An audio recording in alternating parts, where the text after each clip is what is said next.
కొంతమంది నోరు తెరిచి మాట్లాడరు.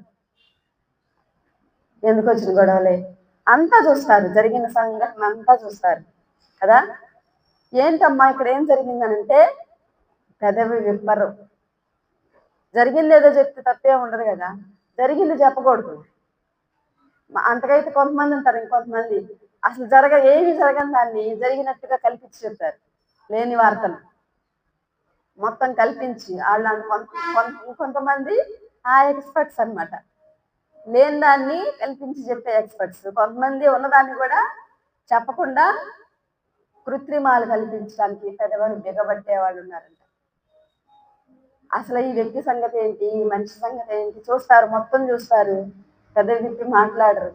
కొంతమంది ఏమో లేని అన్ని కల్పించి అన్ని చెప్తా ఉంటారు. రకరకాల మనుషులు కదా. కానీ జక్క ఏం చేశాడో తెలుసా, నోరు తెరిచి సత్యాన్ని మాట్లాడాడు.